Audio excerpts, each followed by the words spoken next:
This episode is brought to you by the American Homebrewers Association, organizers of the 23rd Annual Learn to Homebrew Day, coming up on Saturday, November 6th. Learn to Homebrew Day is an opportunity to celebrate and spread the joy of the most rewarding and delicious hobby of all time. To encourage new and longtime homebrewers to join the fun, the AHA invites you to take $5 off a print or digital membership with the code LEARN2BREW21. That's learn, the number 2, brew21. Visit homebrewersassociation.org/LTHD to learn more and get involved. homebrewersassociation.org/LTHD.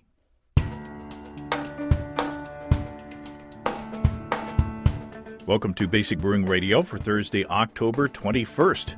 2021. I'm James Spencer. Here at Basic Brewing Radio, we're all about home brewing. This week, Matt Giovanisci from the Brew Cabin YouTube channel walks us through building a Keezer from a chest freezer that's perfect for his home brewery. If you go to basicbrewing.com, you can find archives of our audio and video shows, and if you go to basicbrewingshop.com, you can find our DVDs and our brewer's logbooks. You can follow me on Twitter and Instagram at Basic Brewing. You can find our show page on Facebook as well. If you want to support us financially, check out patreon.com/basicbrewing. And thanks to everybody who's helping out in that way. If you go to patreon.com/basicbrewing, you can see a long list of stuff that you can access if you sign up as a supporter. I'm recording this episode a week early because we're actually going to leave the house and go camping for a couple days. We'll be back by the time you hear this. I just wanted to get it done beforehand so I wouldn't be stressing out about it when we're supposed to be relaxing and hopefully literally chilling out by the campfire and such. I'm posting a link to the episode to my financial supporters so they'll be able to hear it ahead of time. But, some may choose not to listen to it in advance because, that might screw up their podcast listening schedule. I know that there's some podcasts that I look forward to listening to on certain days, and when they're not there on those days, it throws off my whole day. So either way, your option. Financial supporters, you'll get the link and you can choose to listen to it. Of course, if you're hearing this, you're listening to it. Time warp. We're warping here. It's a little. Anyway, Steve and I are planning to get together next week to shoot some video episodes with Steve selling the shop and other things going on. We're a bit behind on the video side of things, but we're planning to sample my pancake syrup double and Steve's Martzen, which is, spoiler, very tasty. And Steve sent me a picture of a sizer that he's got started now, so tasty things are in the pipeline. And speaking of Steve, we received some very kind comments and email messages in reference to the episode where we talked about Steve's selling the shop and his health issues over the past more than a year.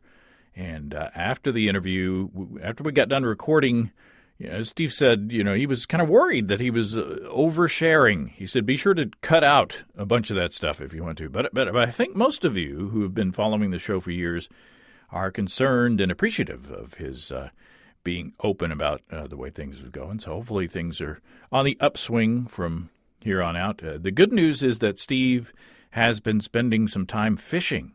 So I'm glad to hear that and glad to say that is well-deserved a rest.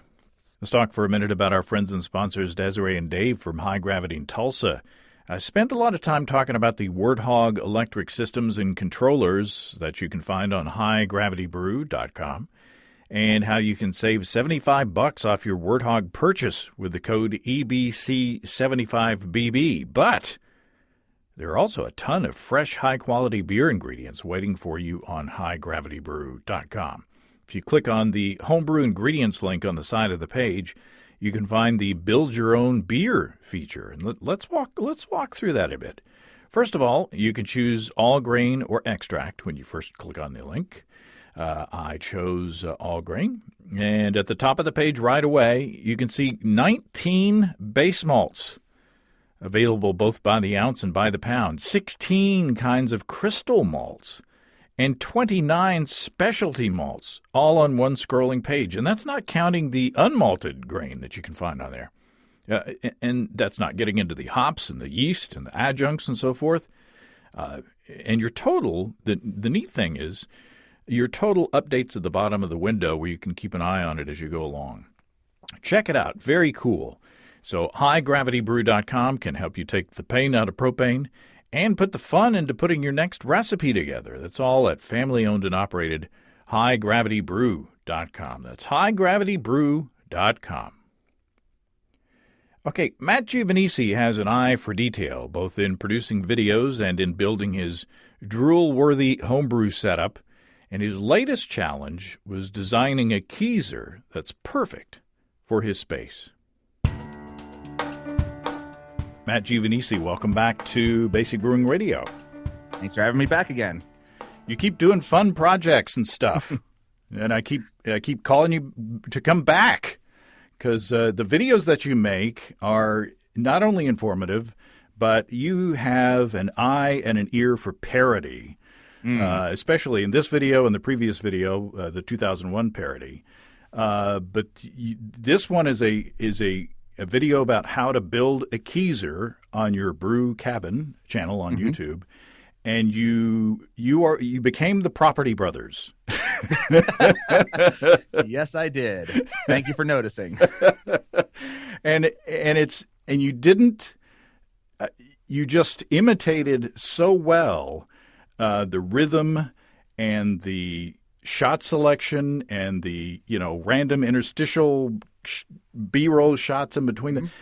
Everything went together on this video that makes me think that you spent hours and hours and hours watching HGTV videos.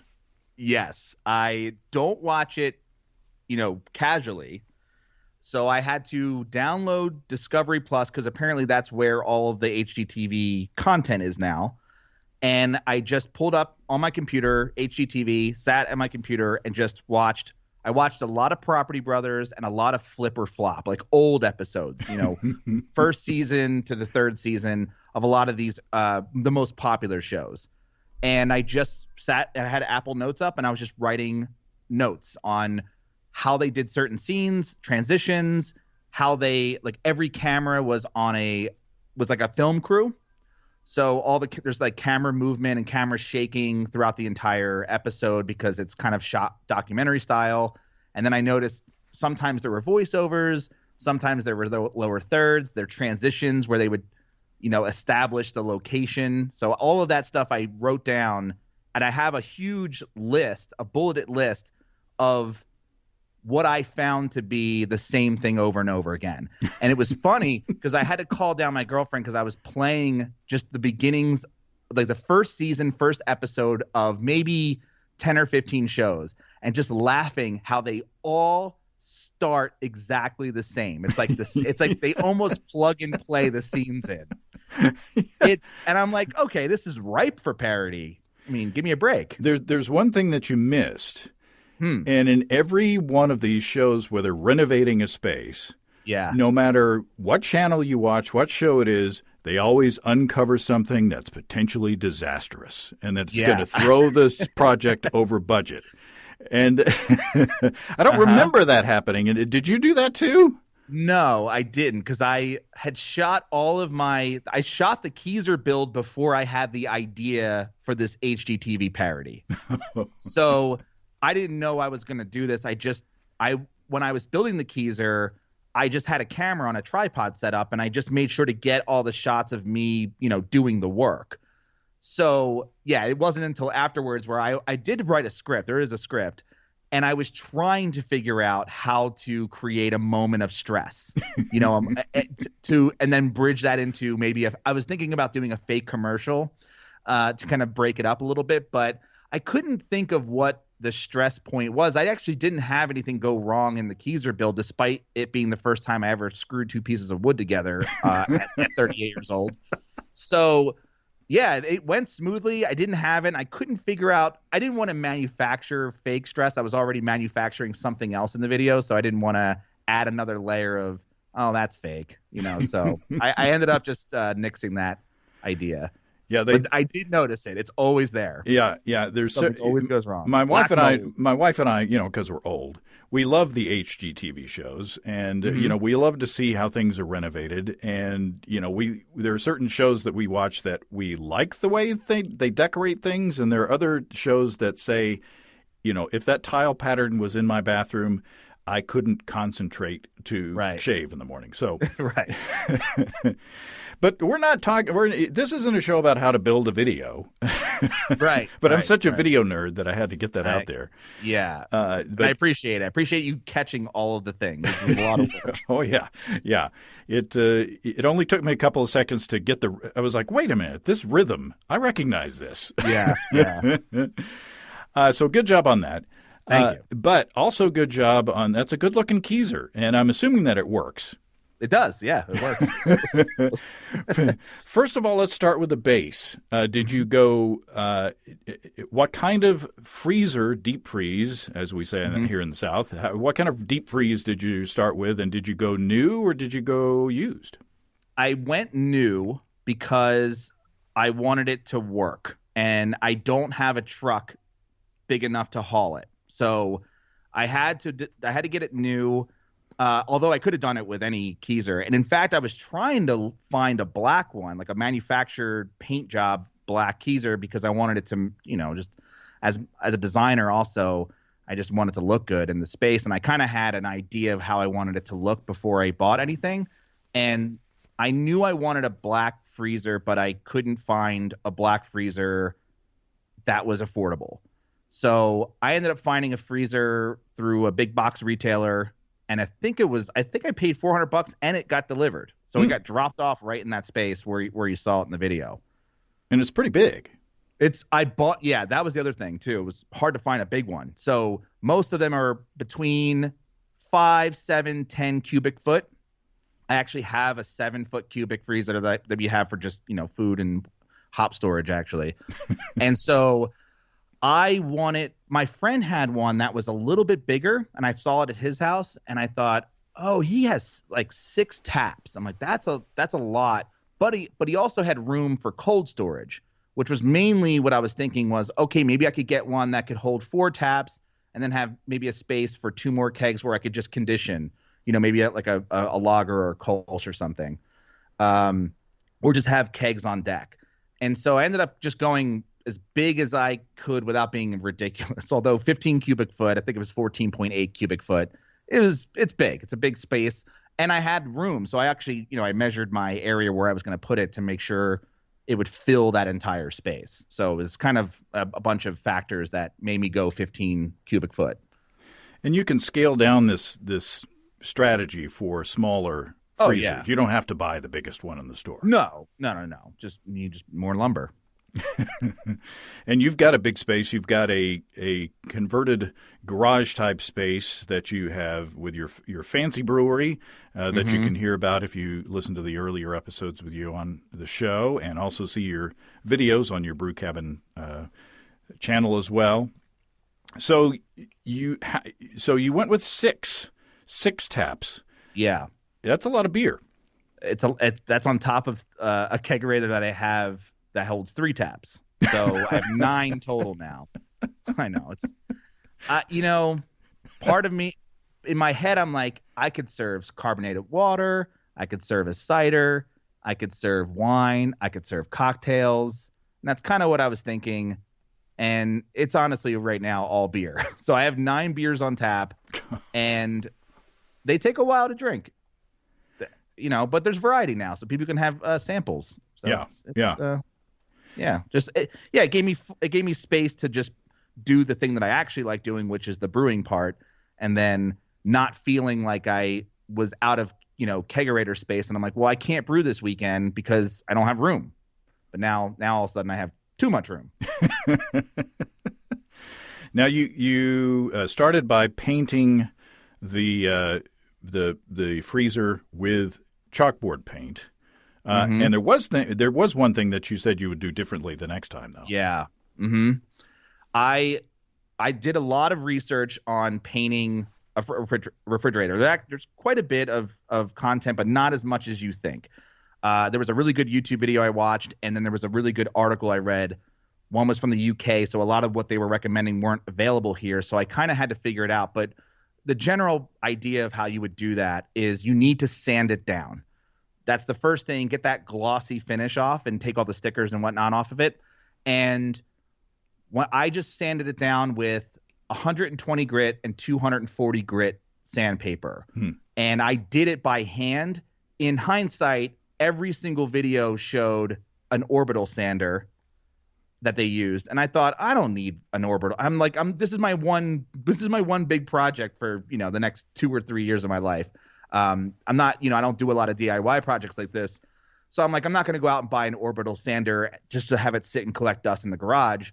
So I thought I'll just do it by hand, and I really wish I invested it in an orbital sander, because it took me way longer to do. And yeah, I had to wear a mask while I was doing it because I did it inside. And yeah, I kind of wish I had an orbital sander, to be honest. But that was the first step. And then I used liquid sandpaper also. I think that's optional. I probably wouldn't have done that again if I had to do it again. And then I primed it with a basic white primer. I think one that had like super adhesion on the label. And I just got the one off the shelf. I just grabbed, primer white. So I wish I would have grabbed, or I wish I would have had the store make me a darker color, like a darker gray, because what ended up happening when you're actually painting a thing that's very, very white, and I'm painting more white on top of it. So you kind of miss spots sometimes. And when I went to go paint the chalkboard paint, it took 3 coats because it was just, I couldn't get it, dark enough to render out. So basically, I wish I would have went with a darker primer. That's probably my biggest regret of the whole build. And the benefit of the chalkboard paint is that you can, I'm assuming, use chalk to mark on there what the beers are, essentially. Yes, you can do that. That's not what I did because I wanted it to look pristine. But yes, you can do that. What's the purpose of the chalkboard paint if you're not going to use chalk? It was the matte black look. That was it, And it doesn't require a lot. Like, both were just little quart cans, very small, small cans did the trick. It's Matt Black. That's your spy name, right? Yeah, exactly. So you got it all painted, and you went the collar approach, the wooden collar approach, where you basically take off the lid, put the collar on, and then put the lid on the collar. You basically decided not to sort of permanently mount the wooden collar to the freezer. Yeah. And I imagine that would give you a couple of advantages, right? Mm-hmm. What, number one? Let me see if I can. Number one, okay. If you want to take off the collar and use it on another fridge, you can do that, or freezer, you can do that. Number two, if you want to sell the freezer as a freezer, it's not modified so much that you can't do that. Correct. And that was all on purpose. So I watched, again, did a lot of YouTube research, a lot of blog, Google research, and watched and read every single Keezer build I could find. Anybody who's ever done one, I watched it. Every picture I had saved on my desktop, and I just wrote down a bunch of notes on things that made a lot of sense to me and things that didn't make sense to me, or things I didn't like. So I wrote both, and then kind of just built my own way of doing it. And I noticed there were 2 people that I saw who had decided not to actually – a lot of people, most people who build Keezers will use something like liquid nails to glue the wood collar to the actual freezer. And that felt like a huge commitment to me, especially if I got it wrong, or stupid me, I didn't plug in the freezer before I started doing this project. So I kind of had to hope that this brand new freezer worked out of the box, which you would assume it would. But God forbid it doesn't work, and then it's like, well, okay, I could just trade it in, get the same freezer again, and then just be able to plop this collar on. So Yeah, it was definitely, I saw one person who added weather stripping underneath. And the biggest concern everybody had, and I read the comments because there was a blog with a bunch of comments, and the biggest concern everyone had was, well, isn't the collar going to move because it's just, sitting on top of the freezer without glue? And it turns out if you add enough weight to it, especially the lid, it does not move whatsoever because you're putting on, in his case, he used rubber weather stripping, and I found expandable foam weather stripping. So I thought even that would help, minimize the movement. It does not move at all. The collar just stays absolutely in place. And it's because it's not just the collar, it's also the trim board that I put on top of it, which added more weight and created this sort of like hugging effect around the freezer. And then you add the lid on, and that's even more weight. So that puts weight on the back, and then you have the weight on the front, and all of a sudden you have a collar that does not budge whatsoever. And it's not wood on freezer. It's wood on you attach this weather stripping stuff to the wood, right? And then you're resting that onto the freezer itself. So, right. So there's some friction there. Yes, and you're not getting any leakage as far as cold air between plastic and wood. It's fall, and that means it's time for a delicious seasonal offering from our friends and sponsors, Ricky and Kelly from Groenfell and Havoc Meaderies in Vermont. It's called Wild Hunt, and it's a limited edition spiced blood orange and cranberry fall seasonal mead. Available now to order online at groenfell.com. Ricky the mead maker tells me that this year's batch is really, really good. Wild Hunt is a balanced blend of honey, cranberry, blood orange, and spice, brewed in honor of the ceremonial meads of 18th century Northern Europe. And since it's a seasonal, once it's gone until next fall. So think about this. Maybe get some extra and serve it for your friends and family at holiday gatherings. And at only 6.2% ABV, maybe you could have a couple. Maybe you need a couple if you're with your friends. With some of your family. Order yourself some Wild Hunt along with other delicious honey-based beverages at family-owned and operated Groenfell.com. That's Groennfell.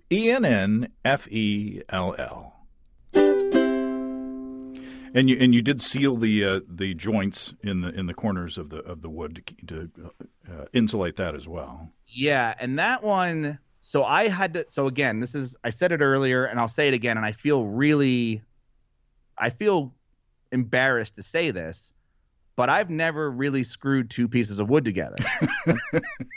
and I am like, well, how did I go my whole life without really doing any sort of woodworking? And I didn't take wood shop in class. My dad did wood stuff, but I never helped him. So I guess I'm just a lazy teenager who didn't do anything and then rented for most of his life, and then finally ended up now, so basically what that is to say, I had to do a lot of research in just how do you, what is that style of wood connection? So it's called a butt joint, I found out, which I'm sure anybody listening is like, yeah, duh. And so I had to figure out different ways to connect that together.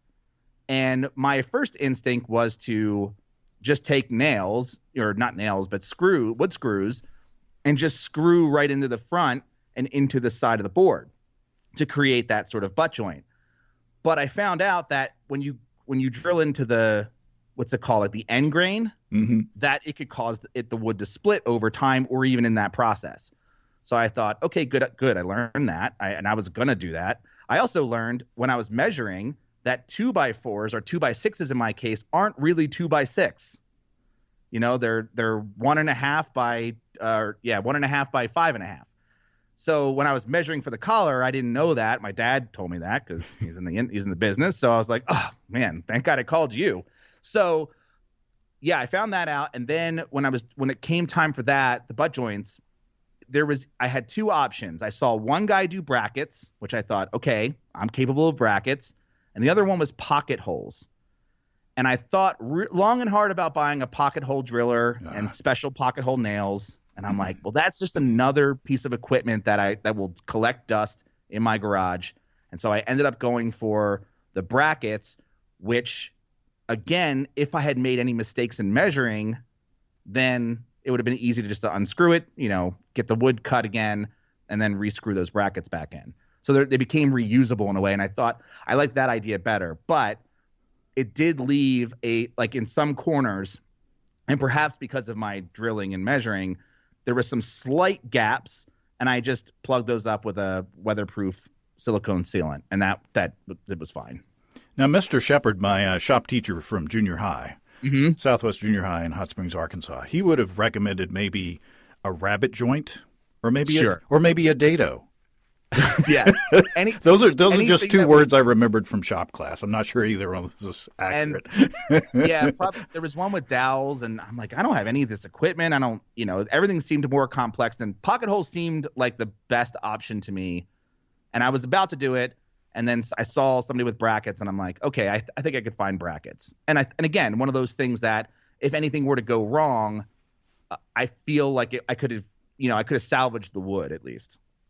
So what kind of a system do you have as far as measuring and maintaining pressure, CO2 pressure going to each of the kegs? I mean, how many manifolds have you got going on, and what's the flexibility that you have in kind of varying, if you can, vary the pressure to each keg?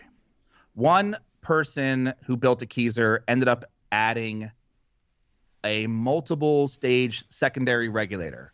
So you have your regulator on your CO2 tank, which is just one regulator out, and then you have a secondary regulator that allows you to set different pressures.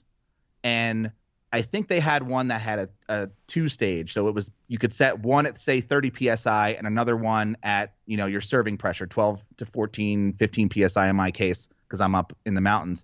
So I thought, I really want to have a dedicated line for burst carbonation. I'm like, I love that idea. And what he had done, and I'm trying to remember the name of the video, but he had the CO2 line from that secondary regulator outside of the Keezer, so that he could, walk up a corny keg to the side of his Keezer without opening the lid and add pressure to the keg. And, whether he wanted to burst carbonate it, sort of that whole force, you roll the keg around and, in time for a party, or just to set the lid after kegging. Either way, I was like, okay, that seems like a good idea. But I never I already had that on my other Keezer setup. So I do have a way of adding gas to something if I need it. So I didn't need to do that. But what I ended up doing was putting on a 4-way secondary regulator. So I have at first I had a small 10-pound CO2 tank inside the freezer, and that quickly didn't work, and I couldn't see the gauges because it was so far down inside the Keezer. My neighbor told me about this local shop that does like welding or gas supply, and he had a 20-pound tank, and he had his 20-pound tank inside like one of those small Keezer, like small kegerators. So I was like, okay, I could actually hide that behind something. So I ended up going out and getting a 20-pound gas, CO2 tank. That's on the outside of the Keezer. And on that, there's a generic regular regulator, and that's set to 30 PSI. And then I drilled a hole in the back of the collar and ran one single gas line through that hole. And then that goes into a secondary regulator that has the first regulator set to 30 PSI, and that has its own line, and that has its own, gas, ball lock on it. And so that's pretty much used to burst carbonate any beers that I need to, I don't keep any beers on that line. So it's really just whenever I need 30 PSI for anything, I'll just throw it on there. Mm-hmm. And then I have three more regulators, one set to 20 PSI, and I use that for carbonated water. And then I have one set to 15 PSI, which is just a regular line to any beer. And then I have the other one set to also 15 PSI, and that one feeds into a manifold. And that's a 4-way manifold that supplies, gas to 4 more kegs. So total, I can supply gas to 7 kegs. Wow. So I only need 6. And so I have 6 gas lines and then 1 high pressure line for burst carbonation. And then obviously I can use the 20 PSI one for higher carbonated, Belgian beers or or what are they? Brute IPAs? No one makes those anymore, right? So, yeah. Well, you'll have it for the next time they come around. Yeah, exactly. So high carbonated beers, the 20 psi lines for that. So yeah, I could do pretty much just 6 gas lines. You could do like a champagne mead. Yes, exactly. Now, does it make any? This may be a stupid question, as most of mine are. But does it make a difference that your CO2 tank is outside in the room temperature room as opposed to being inside in the refrigerated space of the Keezer? Not a stupid question. I think the answer is no. It does not matter. It definitely matters if your keg's outside and your beer's not cold. Yeah. But as far as no, I don't think it matters. I'm not an expert in CO2 tanks, but both of my tanks on both of my kegerators are outside the unit, and I haven't had any issues with anything. So I don't know if I'm getting less gas, but I'm pretty sure it doesn't matter. Now there's some mathematics that goes on that we've covered in a show a long time ago, as far as how long the run is between the keg and the tap. Yep. The temperature, the size of the inside diameter of the hose, and things like that. Did you have to do a lot of math to figure out, what size of hose to use and what length and all that, or is it just kind of like fiddling with the knobs? So yes, like what happens in my house. Yeah. So do you have a kegerator with a tower? Yes, but I don't use it. Okay. So my first kegerator is that. It's just a regular, college refrigerator with a tower on top of it. And I've had it for, I don't know, 6 years now, but I've had a kegerator even before that. And that was back when I lived in New Jersey. Now I live in Colorado, and all of the math that I've been I've used the people's spreadsheets to balance the lines and do all the measuring where how long does the line take to go from the actual kegger, the actual keg itself up the tower, into the shank, all that stuff. And every time I did it, I always had foaming issues. Mm-hmm. And I think I came to the conclusion that, and I've read about this, I'm at high altitude. So things are a little different for me. And I listened to some podcast about it and, all of this stuff about balancing draft lines. And it turns out that it's just, for me, there's a couple of PSI difference, and I have to attribute that. And there's no solid calculation I found for high altitude keg serving. I'm sure there are, obviously there's a ton of restaurants and bars around here that have figured it out. For me, I started with the math. And then I found, I think it was Marshall at Brewlosophy, who was just like, I use this type of line and I make it this long. And I go, okay. And he doesn't mess around with it. So I went with his method, and it kind of worked. I had to go a little long, and I had to jack up my pressure a little bit more. But after fiddling with it, for me, the best solution was using the 4 millimeter inner diameter EVA barrier tubing. The same would work if you had a 3/16, standard vinyl line for creating that restriction. And I needed 15 foot or 14 foot, technically 14 foot of line for my tower kegerator. So it's a lot of line. And I set my PSI to 15 PSI. Because if normal serving pressure is 12, high altitude requires like 2 to 3 more pounds of pressure. So I landed on 15 as like kind of this works for me. And in the new Keezer, I ended up just sticking with that exact thing. So I went with 15 foot of 4 millimeter inner diameter EVA barrier tubing, and all of my, your basic serving pressure is set to 15 PSI. And that seems to work. And I also found out later, which I did by accident, when I was buying the shanks for the collar, I wanted I ended up buying 5-inch shanks and 1 6-inch shank because they were out of stock. So I had to just, buy the longer one.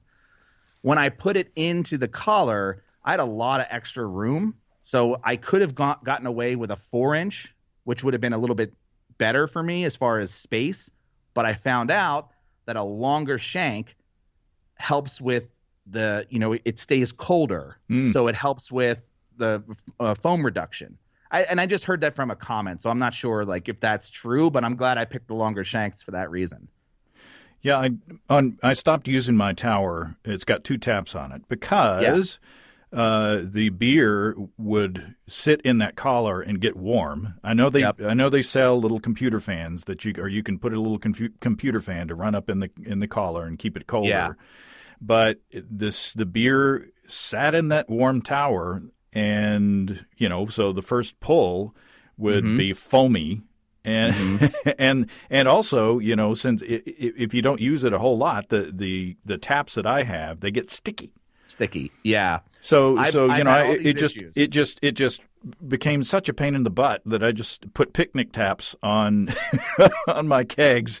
And now to get a beer out of my kegerator, you just open the door and get you a beer. Now that causes its own problem in that it lets moisture come into the kegerator, and so I have to defrost my kegerator a couple times a year. Yeah, right. Mm-hmm. But it's better than having sticky taps and warm beer. Speaking of taps, how did you? Which direction did you go? I went with the Nuka taps, which were formerly known as inner taps, and I've had I probably have the same ones you have that you can actually see the circle in the front. And those, when I first had those for the longest time, they just got sticky all the time. Mm-hmm. And so then I went with your standard Perlick faucet, and I was using that for a while. Then I found the inner taps that came out. So I bought one of those to test that out. That worked well, but what I really liked about those taps is that you can unscrew the nozzle and replace it with different things. You could replace it with a liquid ball lock quick disconnect. You can add a growler filler on it. You can add a bottle filler on it. You could add a stout tap on it. So if you wanted to switch out, you didn't have to switch out the whole faucet. You could just switch out the little nozzle. So I loved that flexibility. And so when it came time for this Keezer, they changed the name of it, and their little patented, the way that they open and close, they use this little plastic device inside, and it kind of looks like a nuclear bomb, which is why it's called Nuka Tap. And it's plastic, and apparently it helps to reduce foam, and it seals better. And so yes, that's true. I also added a spring inside because I had one tap at one party one time. Somebody opened the tap, but didn't shut it all the way, and I had a river of beer. So I'm like, okay, spring, it costs $1 for a spring, just as a sort of a peace of mind device. And so now they're all spring loaded, which is nice. And yeah, that's what I ended up going with because that's the best one I found, and I've tested probably 6 or 7 different styles of taps, and that seems to be the one that works for me. So, hey everybody, it's time to start thinking about making ciders. The seasonal strain currently available from Imperial Organic Yeast has you covered in that regard. A40GF Bubbles is a traditional cider strain. Bubbles is a beautiful strain for fruit juice-based fermentations. The clean profile of the yeast, especially when it's used at the lower end of the temperature range, allows the nuances of the fruit to be prominent in the finished bubbly beverage. It's produced on 100% gluten-free media, and Imperial doesn't recommend this strain for the use in wort-based fermentations, but, this is the time of year when you get to see fresh cider, or maybe even you can get your own apples or even pears and juice them yourself. Think of A40GF Bubbles when you think of the orchards as you're passing them by this fall. We love Imperial with those 200 billion cells in each easy-to-open package. My stir plate is dusty because I don't make starters anymore for moderate gravity 5-gallon batches. And my airlock is usually bubbling before bedtime. Ask your local homebrew store about Imperial Organic Yeast and check them out at imperialyeast.com. That's imperialyeast.com. And what about temperature control? Oh, so temperature control, I have an Inkbird thing that I used in my other Keezer, but they ended up sending me another one for because I do pool stuff too. So they sent me something for pools. And so I ended up using that, and all that is it's drilled to the side of the collar, and you plug the Keezer into that, and then that gets plugged into your wall for your electric, and then there's a little temperature probe that I just kind of like, hang over the collar into the Keezer. I kind of keep it midway up, and then whenever the temperature, so you set the temperature on this controller to, I think I have it set to 36 degrees Fahrenheit. And then whenever it gets above that, it kicks on. I think if it gets to like 37, it'll kick on the freezer and until it drops back down. So because you have a Keezer, because you have a chest freezer or a deep freeze in your case that's meant to freeze, but now you're kind of using it as a refrigerator, you do get a lot of frost and condensation. There's a lot of like liquid. So I actually have one of those damp rids inside there. Yeah. That tries to mitigate the moisture. It doesn't fully mitigate it. Sometimes I'll have to put a shop vac in there and just suck out, water from time to time, but it's not too bad. Yeah, I don't get any water collecting. It's mostly just frozen stuff on the actual plate in the back of the refrigerator inside the unit. And I think that's because it's because it's designed for a refrigerator and not for a freezer. Yeah. I bet you're right. Yeah, I've got a similar device. It's ancient, but it still works. you just crank up the refrigerator as cold as you can, as the control will go, and then the little controller that you plug it in will take over and maintain the proper temperature. Exactly, that's all it is. Yeah.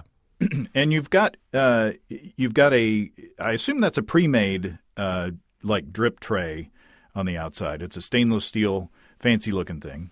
Yeah. Since you haven't screwed two pieces of wood together, I don't see you manufacturing stainless steel by yourself. No, I didn't do that. But I did. That was a mistake I made early when I was sort of sourcing supplies for this build. I just ended up getting a drip tray from, I don't know, wherever. I just got this little drip tray that didn't have a drain, and it just screwed into it was screw into wood or whatever. And I couldn't find one long enough to do 6 taps. So I had to buy 2 these little drip trays. And then I kind of thought to myself, this is not going to work. They're not wide enough to catch any beer if it were to spill. And it would have been too short because the collar that I built, like I would have had to screw it into something else. And I didn't know what to do. So this is one of those things where I kept researching. There's got to be a better way to do this, and I ended up returning those original drip trays. Plus, I'm like, if I'm going to go out, part of what's the fact that I knew that I was making this video, like I knew I wanted to make, like I decided, hey, personally, I want a Keezer, right? That was the first decision. Then I was like, oh, that would be a good video. So now I have this in my head, like, okay, I'm going to make a video, and the way that I make videos on Brew Cabin, it's like I'm dedicating a lot of time and effort into it. And so I thought, well, if I just make a really simple looking Keezer, that's not a fun epic video. And so I thought, okay, let me go all out. Let me add, this crazy, like wish list type of things. And I decided that was one of the things that I always wanted I always wanted a glass rinser, but I'm like, this is insane. Why would anybody have that? Right. But then I saw a video of a guy who, he had a glass rinser attached to the top of his Keezer, but he used just a keg of water that was pressurized. And I'm like, oh, okay, that makes sense.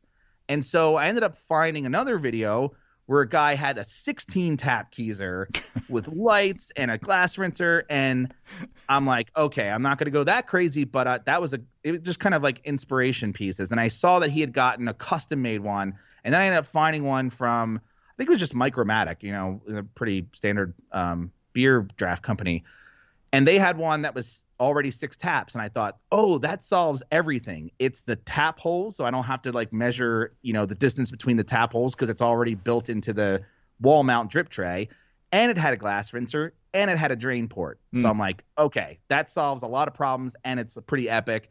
And I didn't have to screw it to the wood or to what I was really nervous about was if I had to screw it to the freezer itself, because you can risk puncturing a refrigerant line, and I didn't want to do that.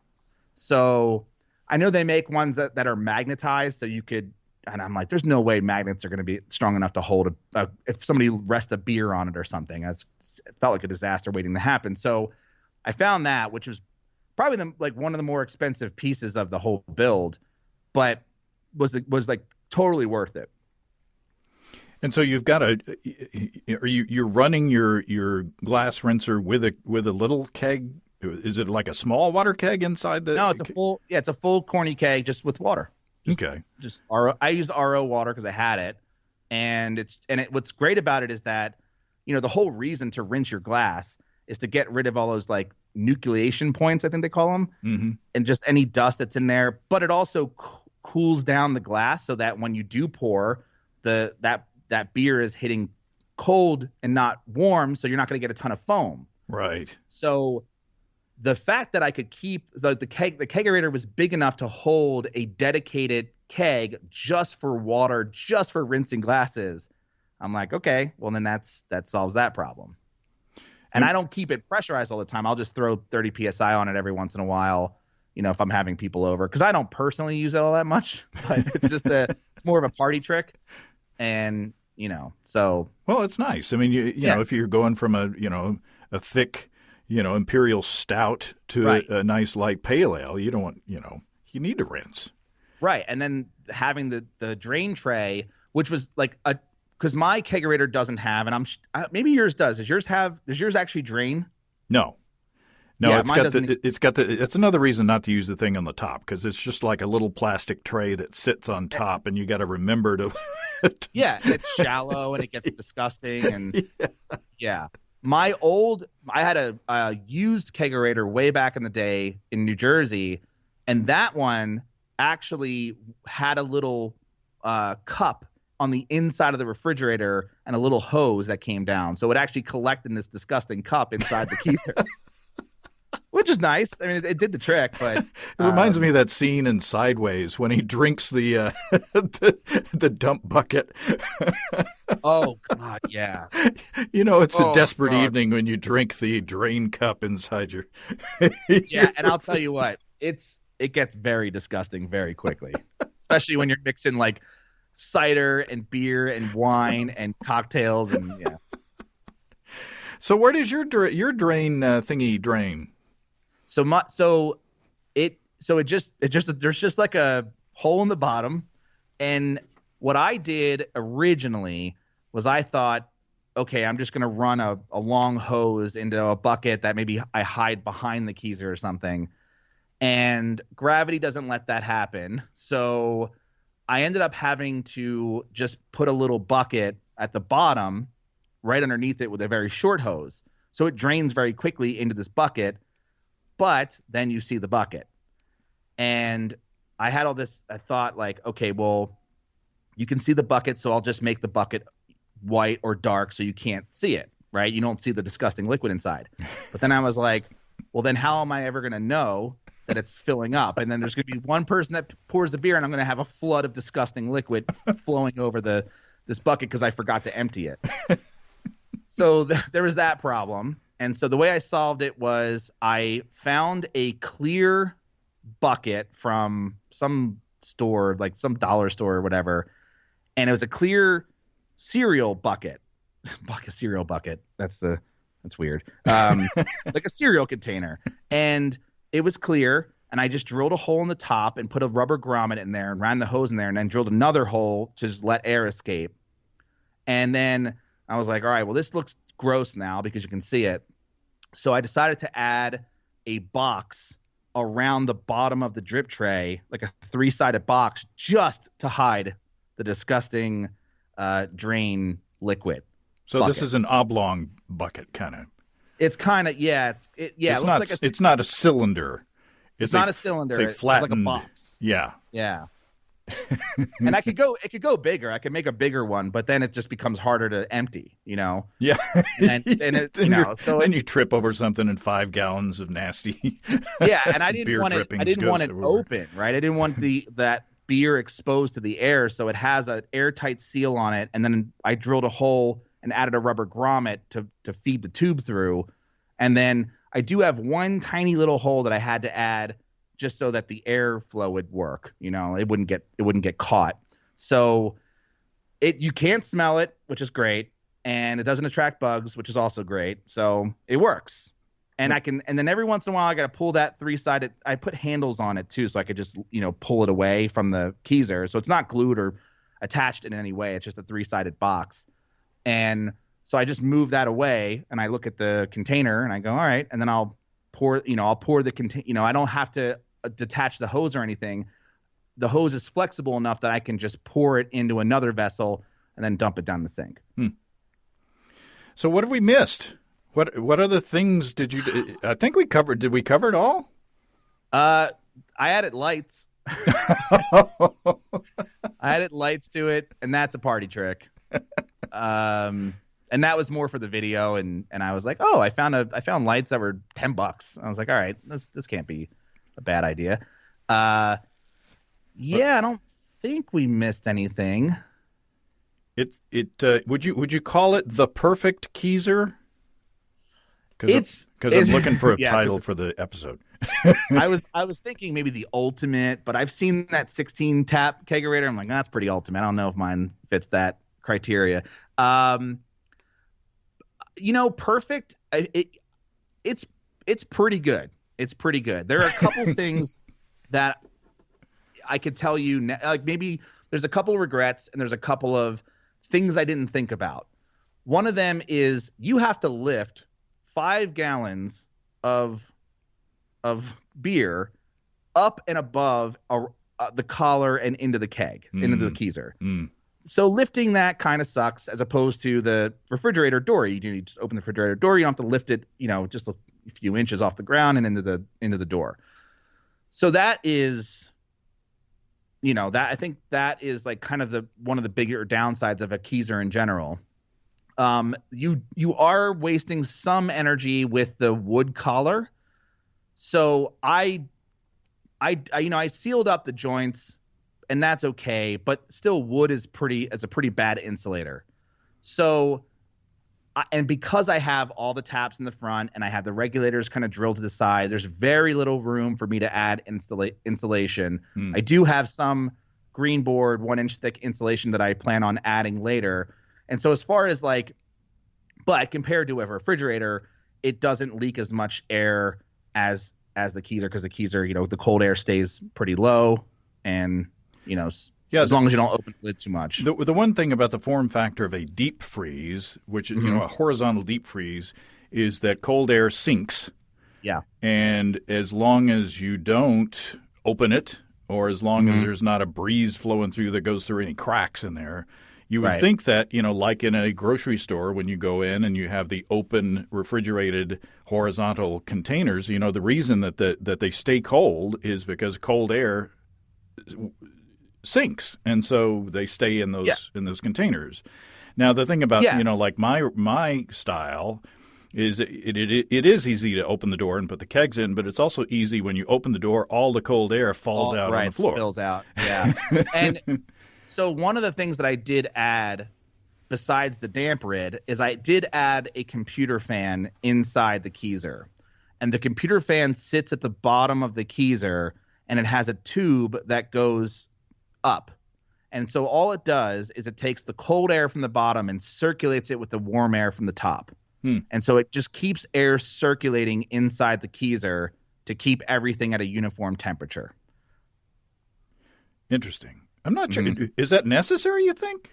I saw a lot of people do it, and therefore it's right. I'm like, all right, so they're doing this for a reason. And I thought, you know what? Maybe the reason they do it is because the actual shanks themselves get warm because they're sitting at the top. And so you get a foam issue.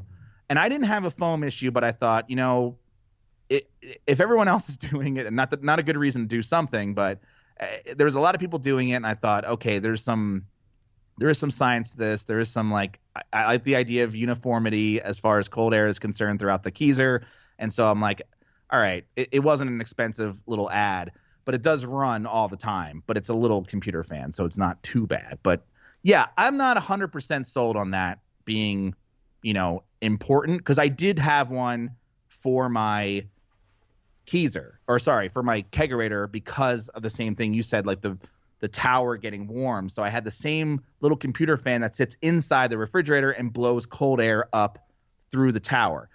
That did not work. I did not. I still had foam issues with the tower as much as and then plus you're wasting a lot because that tower isn't really. It's kind of insulated, but not really. Right. Well, it looks like a dream setup. It looks like it all went fairly well, and now all you got to do is drink all that beer. I know. Twist my arm. Yeah, I am. I'm glad I did it. I'm surprised that I was able to do it without really many hiccups. I'm kind of slightly proud of myself, but I don't, because I'm not really. You know what it has done? It has made me a lot more confident in doing DIY projects around the house. Which don't tell your wife. Yeah, I'm just I'm excited to start doing some woodworking, to be honest. It got me kind of interested in it. And I think next year I'm going to use what I've learned to build some planter boxes out back for a garden, because I eventually want to start growing my own beer ingredients. And yeah, so honestly, like, doing the project made me feel very, very confident in doing some more woodworking stuff, which I'm glad I did. I'm glad I tackled the project. It was really it was really a lot of fun.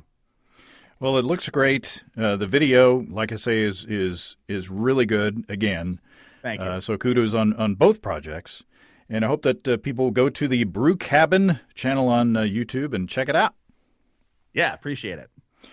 Once again, thanks, Matt. I appreciate your spending time. I appreciate your putting out some cool content, and I can't wait to see what comes next. Cool. Thank you for having me again. Thanks again to Matt for the video and the chat. It's a Matt chat.